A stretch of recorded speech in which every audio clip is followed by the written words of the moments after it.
Welcome to Change Pace Poetry, number 28. I'm Leland Jamieson.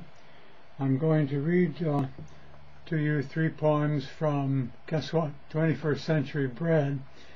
The first of these is set in Connecticut. It's called Deerstalker. Deerstalker hats with visors front and back, their ear flaps down and tied beneath your chin, protect you from the snapped back branches thwack. But not, of course, the lime tick, which crawls in your clothing, finds a moist, warm spot to bite, and dines all night at bloody Bull's-Eye Inn. If lucky, you may quickly find the sight, the swollen, angry, sweaty, ring on ring, all red and blue and white. It's quite a sight. Thus, while you thought you'd stalk the deer this spring, you're in ER and sputtering in terror, caught up by Mother Nature in a sting. That handsome rack, the heart of its wild wearer, you understand in ways quite new to you. You wonder which of you stalks Earth, the bearer.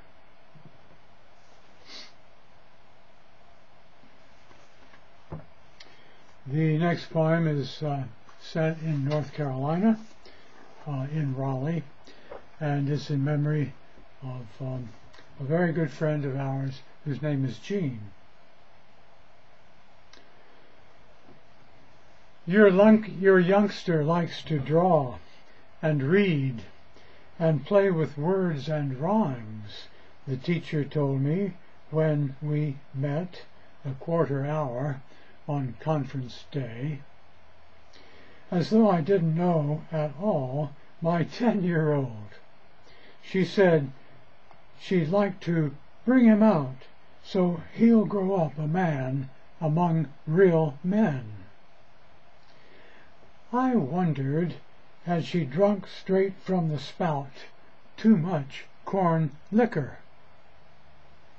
But I held my tongue, no use to bicker, and I had no doubt she wanted common sense, just mounting dung and shoveling out an educator's bin. What's more, she was, as they all are, so young. I stood. Her eyes went wide. I said, "Mary Lynn, don't try to bring my youngster out, unless you know for sure how you'll put him back in."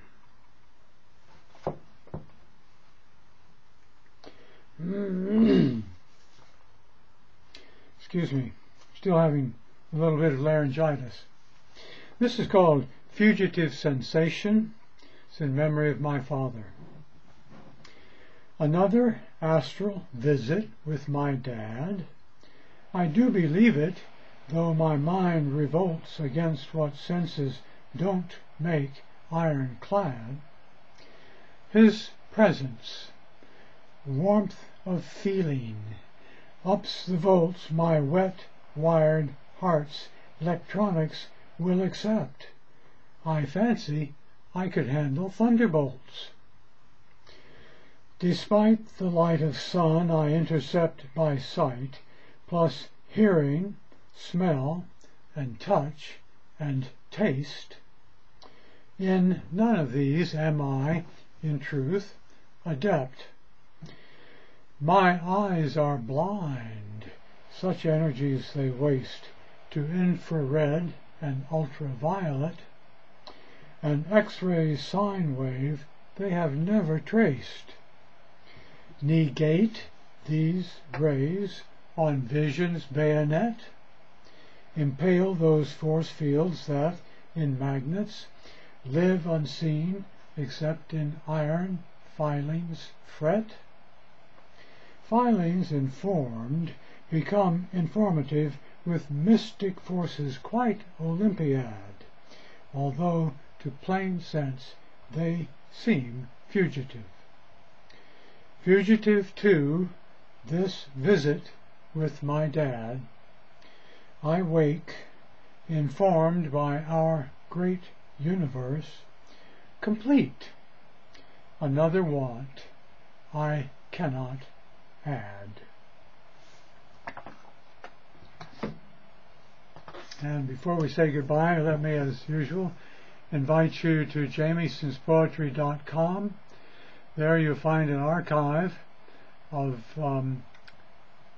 texts to accompany the change-based poetry videos you have seen here, and I invite you to the site to hear them again and see the text, because it's sometimes hard to catch words on the fly.